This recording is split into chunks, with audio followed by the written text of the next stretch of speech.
What up, what up? Welcome on in to BaylorPlus.com. Justin Hoff alongside the Baylor Bear insider Jerry Hill to preview the 2024 NBA Draft for your Baylor Bears. Jerry, this is always an exciting time of the year, but this year's draft could be historic for Baylor, so it's extra special this time around for BU. Absolutely. I mean, when you look at the two young guys with Jacoby Walter and Yves Missi, I mean, those are two guys that at different times have been projected as high as lottery picks. So, there's no guarantees, but both of them look like they're going to be first-round draft picks, would be the first time ever for Baylor to have multiple first-round draft picks. And then with Jalen Bridges in this draft as well, a fifth-year guy from college, he's got a shot. I think he's a potential second-round pick at some point. But so you could have three guys in a draft for the first time since 2012. So, like you said, a lot of history going on here. And I think it's probably one of, the most exciting drafts Baylor has ever had. And there's a lot of draft notes ahead of this one, kind of setting the table here. Baylor is the only school to have a top 16 pick in 3 consecutive drafts. Duke is the only other school to have 3 straight top 20 picks. Of course, for Baylor, Davion Mitchell, number 9 overall back in 2021. Jeremy Sohan, number 9 overall in 2022. And then Keontae George last year, 16th overall. Jacoby Walter and Yves Missi, they both received green room invites, which is a really good indicator. 20 players will be in the green room. But pretty cool moment for both there, Jerry. You get that opportunity to get the picture on stage with Adam Silver, the NBA commissioner. But how these invites go out, it's really projected, right? So if you're one of the green room invites, not guaranteed. We've seen some guys, stay in the invites, the green room too long, whether it's the NBA or the NFL. But there's a very high likelihood they'll be picked in the first round. Yeah, and that is a great sign. I mean, that means that there's a lot of teams interested in you out there, and the projections are that they will definitely be first round guys. Interesting that they've split it up into 2 days this year, but those are both guys that could go on Wednesday and be in the first round. So that's exciting, Justin. I mean, and like you said, I think maybe more. It seems like more in the NFL where you have guys just waiting around forever. And aren't taken till the second day, things like that. So you hope they get their call early and both get drafted on that opening night of the NBA draft. Yeah, they don't hand out green room invites like candy on Halloween, so it's hard to get those. And so only 20 accepted. 21 were invited. Zach Edey staying at home watching it with his family. So that's how that kind of looks. And the NFL draft and the NBA draft are very different. The NFL draft, they draft based on production and quarterbacks, right? A lot of quarterbacks early. The NBA draft, that's all about potential. So lots of young guys, 19 and 20-year-olds getting picked early. Age actually hurts you in this draft. So very different from the NFL draft. If you're just tuning in, Jerry, to no surprise, I'm a big NBA draft guy. I love both drafts, but I've always been a little bit bigger on the NBA draft. But potential over production. And so for this one, Baylor, of course, has a couple young guys, Jacoby Walter and Yves Missi, just 1 year of college. That's the norm, right? You have 1 year, you're in that first round, that lottery potential, and you go ahead and you make your name in the NBA. So this is very much of the norm and just very different between the two drafts. Yeah, and if you're looking, you ran off the list of the guys that have been top 16 picks over the last few years, and Davion, of course, was around for a while, but the other guys have, were one and dones. Jeremy Sohan, Kendall Brown that year as well, and then Keontae George last year. So you're looking at guys that have been one and done, or young guys that go early, and certainly that's the case with these two. Would you say, based on their production, that they were 2 of the top 20 players coming out in college this year? Probably not. But it's all about potential, and particularly with the big guys, Justin, it's about what they are 3-4 years down the road. Some of the big men in particular aren't going to make an immediate impact in the NBA. Their future is down the road a little bit.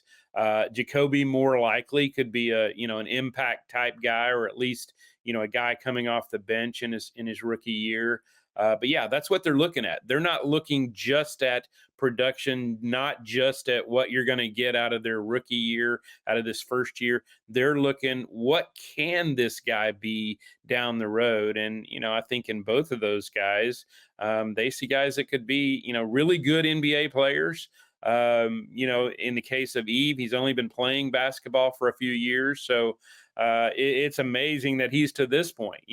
I think when you go in, when you went into this past year, I don't know that Yves was a guy that you definitely saw, as a one and done. Kind of the same way with Jeremy Sohan a couple of years ago, that he didn't start the year necessarily thinking of him as a potential lottery pick. You thought of him, as a guy that would probably play 2 or 3 years in college, but sometimes that calendar speeds up a little bit, and I think that was the case with Yves. They just see the potential there, and there is just a ton. He's very athletic, particularly for a big man, but he's got a ton of potential. Yeah, we're about to break down the guys, each of those three guys, but also something to think about. 9 active players right now in the NBA for the Baylor Bears. Three more, could get drafted this year, as we said, with Jacoby, Yves, and Jalen.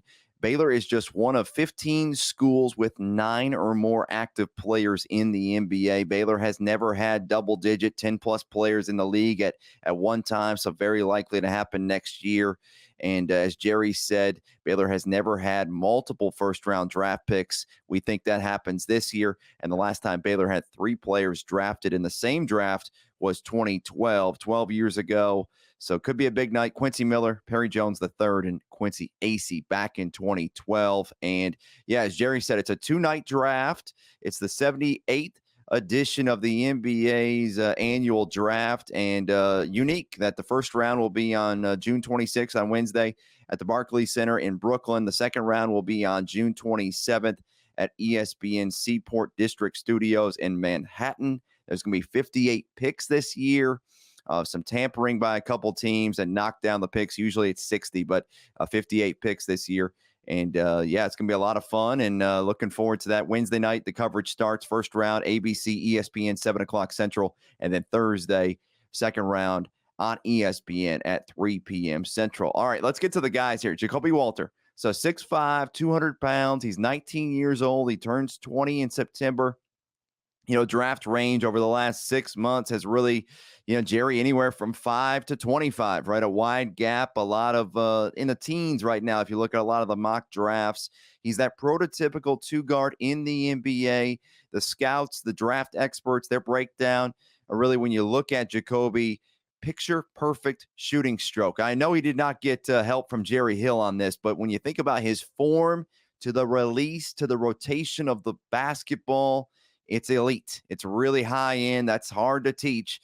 And so he came into Baylor with that, right? He came and just worked on his game, ability to come off the screens and shoot. We know what he's like off those screens, long wingspan. And then this piece, Jerry, his intangibles are off the charts. They talk about him being just a great guy, attitude, loves the game of basketball. You're never going to have to worry about Jacoby Walter off the court. His intangibles, I think, let alone his intangibles plus the shooting, gets him and locks him into the first round. Yeah, he's as pure a shooter as you'll see. Yes, not in the Jerry Hill mode where it's almost like I spin it like it's amazing when it does go in. So Jacoby is not that. Jacoby's a great shooter, and the thing that I saw from him, Justin, is he's a team player. Like, there were times where he would kind of let the other guys have their moments. He was okay with almost playing a little bit of a back row type spot instead of always having to be front and center. And I think his defense got better. That's obviously not one of his biggest strengths, but he's a better defender than you would think for a freshman, a rookie coming into the NBA. So I think he's a guy that could get better and better in that area. And I think another area where he could get better, he tried a little bit of it. I think he needs to be a guy that can drive to the basket. I mean, at that size, you should be able to finish. So I could see him kind of, developing in that area. But right now, that's what they're looking for, just a pure shooter that can really knock them down from three. And a lot of times they say to make it in the NBA, you got to be elite at one thing. And Jacoby Walter, his bread and butter is shooting the basketball. And so that 3-point shot, you think about the rotation, the spin on the ball, that's so critical to get those friendly bounces. You think about a shooter's touch. That's what it needs. And so, really looking forward to Jacoby here. During his freshman season, John Morris caught up with Jacoby on the Sick'em podcast. This is what he said back in January about potentially playing in the NBA one day. Always, ever since I started playing basketball, I just always wanted to make it to the league. Just play as much as I'll play as long as I can. Not trying to do too much on my body, but if I could play LeBron years, I would play LeBron years because I just love basketball. So yeah, I just always wanted to make it to the league. If you want to listen to that full interview, you can check out the Sick'em podcast wherever you get your podcast, BaylorPlus.com, or on the official Baylor Athletics YouTube page. Of course, Jacoby, just one season at Baylor, but man, did he put up a season as far as some accolades. Big 12 Freshman of the Year, third team, all Big 12. Of course, he was on the Big 12 All Freshman team. He entered Baylor as a McDonald's All-American. His player comp is Reggie Bullock, a former UNC Tar Heel. As we said, that shooter mentality, his jump shot, that along with the ability, as Jerry said, to get better on defense could make him, one day to be an everyday starter. And so, he had 14 and a half points per game, Jerry, in this past season, almost 80% free throw shooter, 4.5 rebounds per game. He started in every game he played, 35. So we'd love to have him around again, but just too good, right? And so I know the NBA has been watching him really ever since that first game. Obviously, they watched him back in high school, but that first game against Auburn in Sioux Falls, South Dakota, that's where it kind of lit up and the scouts got their full attention on him.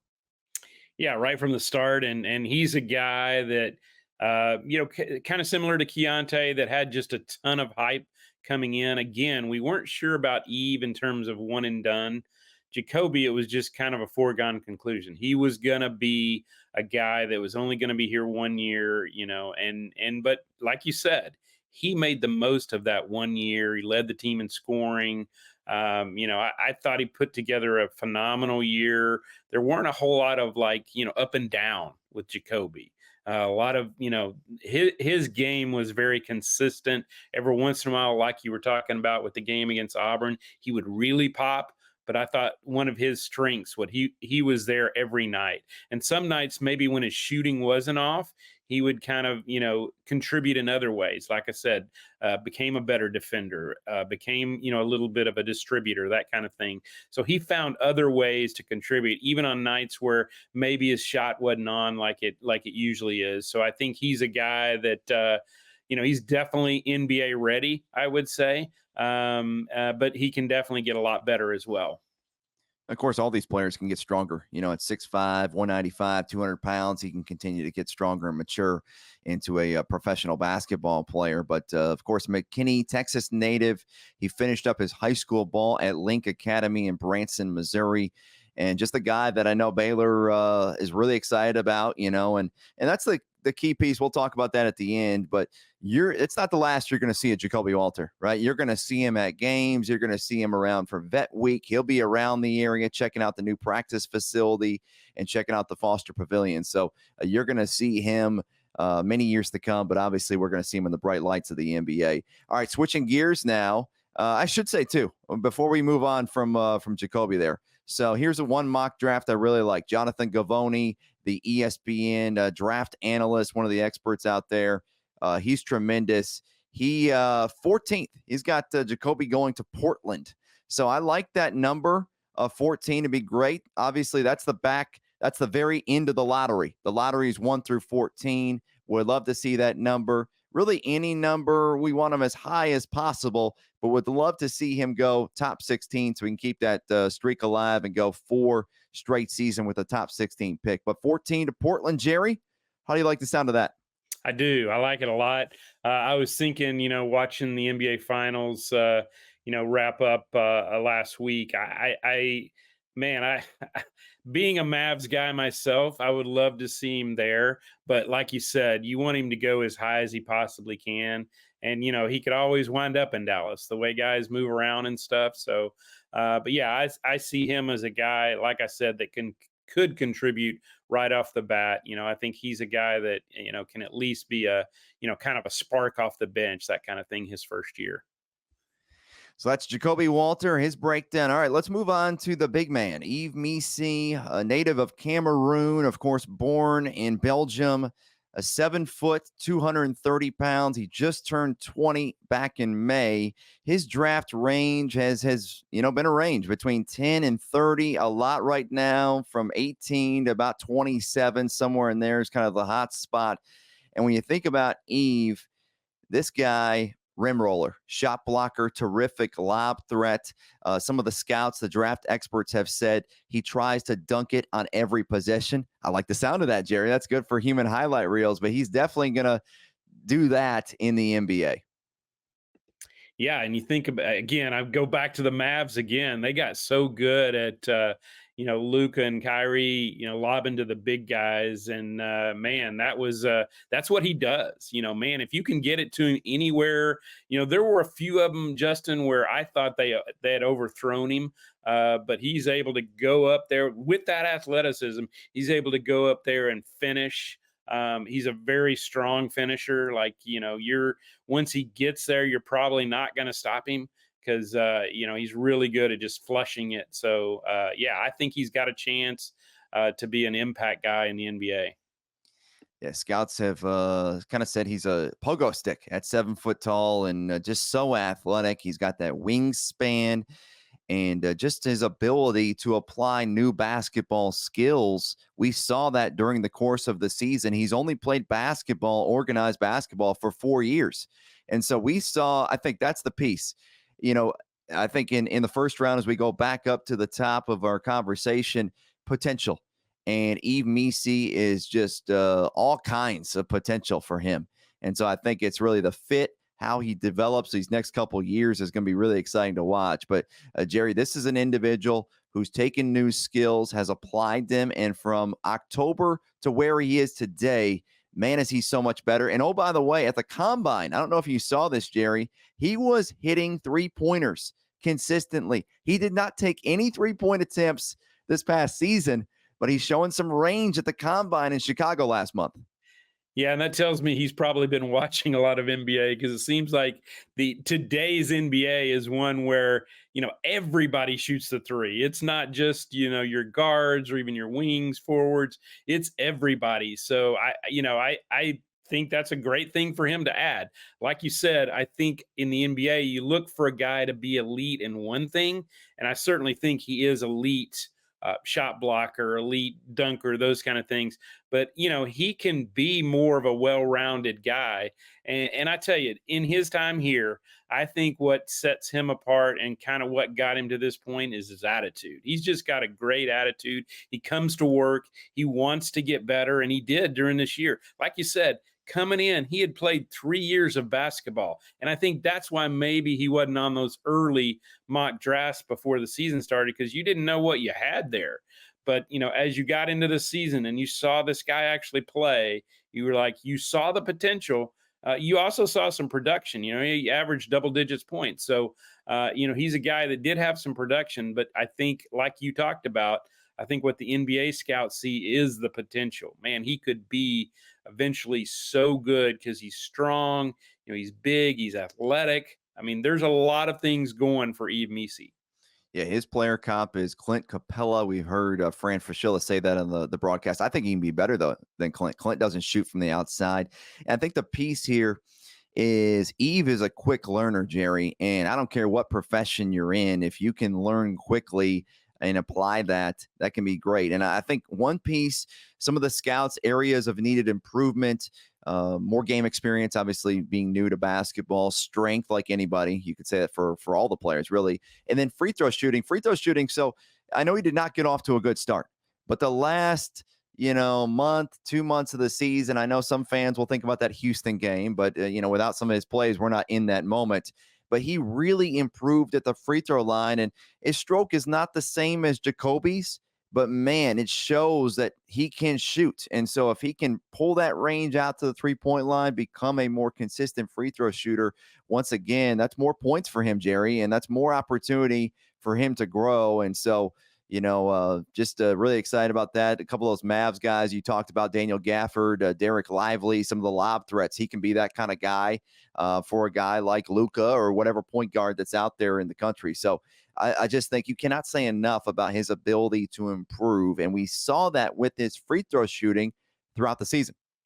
And I think for a big man, like you said, the success wasn't always there, but I think for a big man, just watching him, he always had a good stroke. Maybe they didn't always go in, but he had a good shot, and I think that's a great place to start because you see bad free throw shooters, and it's like they're gonna miss. With Shaq, you knew he was always gonna miss. But with Yves, you see the good stroke, the good shot. So I think that will come. And again, the more basketball he plays, the more comfortable he gets at the line. I think those things will happen. And like you said, if he's expanding his game and being able to shoot from three, man, just another threat in his game. And you mentioned, I don't remember if you mentioned this or not, Justin, but 38 and a half vertical leap. That's close to mine. I mean, that's right up there where I can go. 30. Of course, now he's starting out at a little higher base, but 38 and a half inches for a vertical leap. That's amazing for a big man that size. Yeah, you can wonder why he gets up 12 foot, touching basically the top of the backboard. I Right. know some of the jumpers have stuck coins on the top of the backboard. You go up there and rip the coin off. And so that's something that Yves Missi can do, and something that me and Jerry Hill can do if you just lower that rim. If you lower that sucker down, we could do that as well. But yeah, Yves Missi, he's something else. He's fun to watch. And yeah, I'll just say too, the way he improved from November to March on the court, I think he almost improved. That could be like 2 or 3 seasons for most guys. And so that's, once again, quick learner. Not everybody's a quick learner. I'm not a quick learner, but Yves Missi is, and I know that matters for the NBA. We also sat down to talk with Yves Missi during his freshman year on the Sick'em podcast, and he also talked about potentially playing in the NBA one day. And then for you, I'm guessing you'd like to play beyond college. Would you like to play in the NBA? Yeah, that's definitely my dream, to play in the league. It's something I would love to accomplish if possible.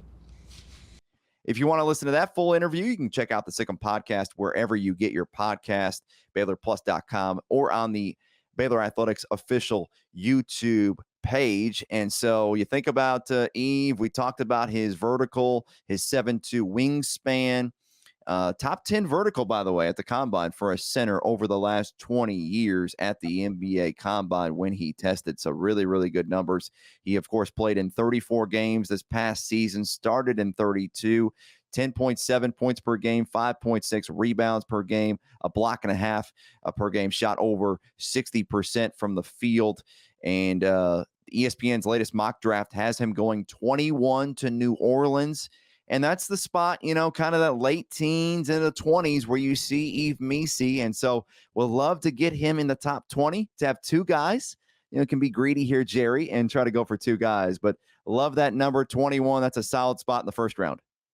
Yeah, absolutely. And again, we've talked about it, ad nauseum, but he's a potential guy.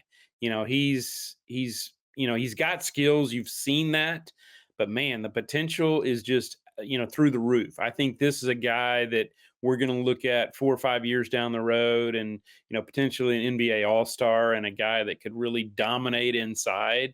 So I think his best days are to come. But yeah, I think he's got a ton of potential, and I think any team that drafts him gets a great guy, great attitude guy. So that'll be fun to watch. And let's not forget, he was a 5-star as well. He reclassified, right? He moved up a season. And so sometimes, you won't see 5-star because he moved up, but he was originally a 5-star in the upcoming class. All right, the final guy, and maybe my favorite guy, I got a special place for Jalen Bridges, 6'8", 215 out of Fairmont, West Virginia. He just turned 23 years old in May. His draft range, anything from the second round to undrafted. And Jerry, a classic 3-and-D player. He's a perfect fit for the modern NBA. We know he's a winner, right? He's played, 4 years in the Big 12, 2 at West Virginia, 2 at Baylor, won a lot of basketball games. And so this guy's been through the ringer. He makes winning plays. He's also got a lot of intangibles. but I just love his ability to shoot. I mean, heck, Jerry, this past season, he shot 41% from 3-point range. And at times, he was our best 3-point shooter on the floor. Yeah, he's an incredible shooter. I mean, you've seen that even back to his West Virginia days. He shot right at 41%, his redshirt freshman year at West Virginia. So this is a guy that I feel like has got a ton better in his 2 years at Baylor, not taking anything away from his development at West Virginia. He became a better player there as well. But man, you look at what he's done these last couple of years. This is a guy that has developed into an NBA player. I'm not sure that he was that when he came, but man, he is an NBA player. And like you said, he is that classic 3-and-D. We've seen some of those even come from Baylor. I think he's a guy that particularly fits in today's NBA, where that's such, a commodity that every team is looking for. That's why I think he does get drafted. The age does, kind of play against him, which is kind of strange. 23 doesn't seem that old to me, but when you compare that to Jacoby and Yves that are 19 and 20 years old, he's definitely an older guy. But I think anybody that gets him is going to get a potentially great NBA player, certainly a good bench player. But yeah, he gives you a lot of things that NBA teams are looking for in today's world.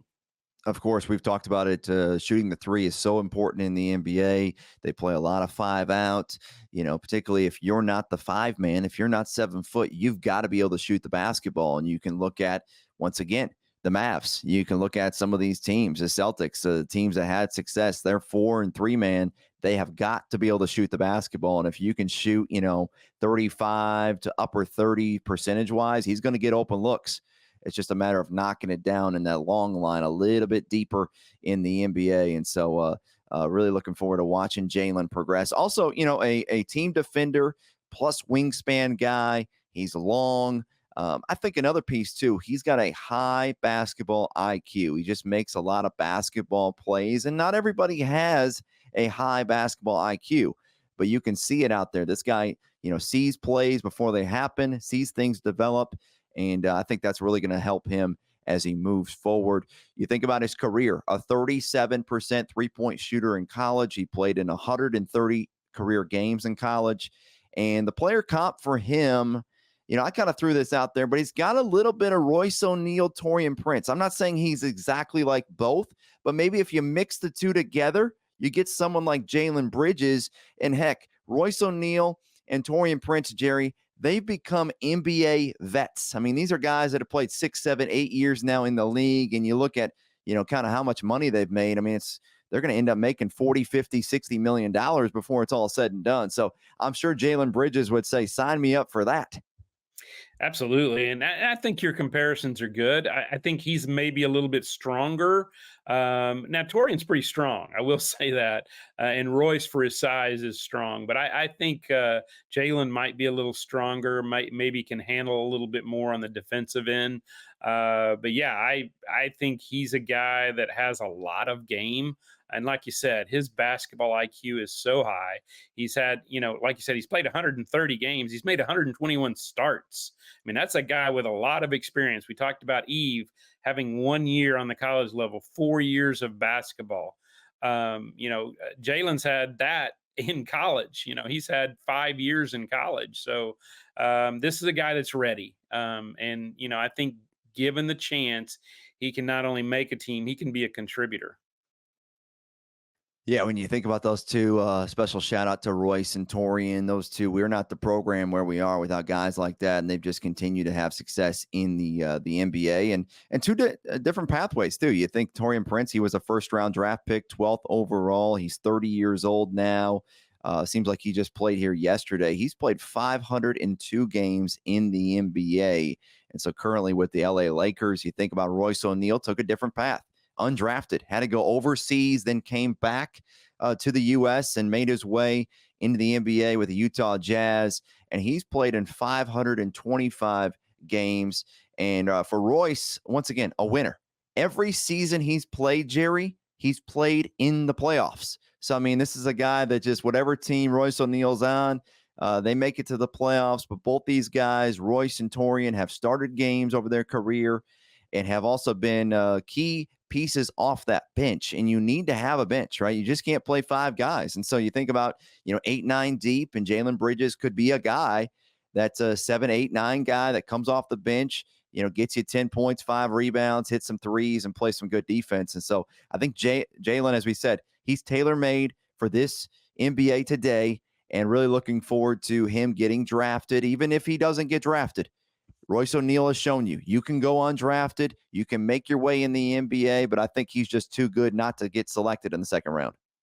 Yeah, I think, and what a great thing that would be to have 3 guys drafted, in the same draft. Like we mentioned earlier, it's only happened one time at Baylor previously in 2012. That was Quincy Miller, Quincy Acey, and Perry Jones III. So you'd love to see it again. And just based on what we've seen and the potential and all that, I think these are 3 guys that, are ready for the NBA and hopefully get their name called, over those 2 days.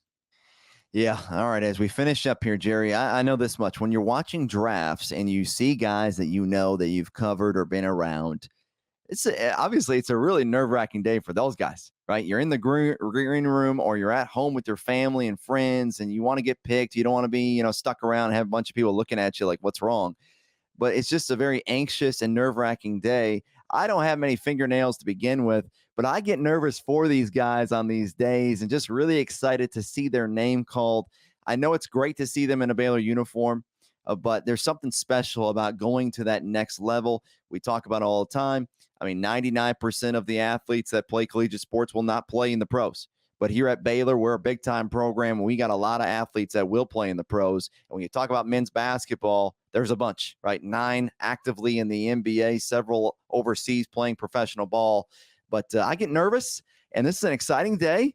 I'm looking forward to this draft. 2 days now. We have 2 days, but getting 3 guys selected and cheering on the Baylor Bears. Your excitement has to spread over 2 days now, Justin. That's the tough part. Don't get just like completely lose it that first day. If Jalen goes the second day, you need to bring that excitement again. I actually like this idea. NFL almost seems a little too long with 3 days, but I like the idea of spreading it out. That's just more exposure for the league that Justin Hoff loves. So I think this will be an exciting thing to have 2 days of that and seeing all of those guys' names called and hopefully 3 Baylor guys' names called. Yes, I do love the NBA. I also love the NFL. I love watching the best athletes in the world play those 2 particular sports on top of college basketball and college football. But yeah, going to be a lot of fun and checking it out. The NBA draft begins on Wednesday night, 7 o'clock Central Time on ABC and ESPN. And oh, by the way, Jerry, we could just get all draft picks in the first round and be done. Sure. Like, we don't even need to even focus on the second round. So let's get Jalen in that first round too, and I won't even turn it on. Jalen to the Boston Celtics with that 30th pick, goes to the defending world champions. That would be a great day, wouldn't it? I mean, 3 guys in one day. That would be a lot of fun.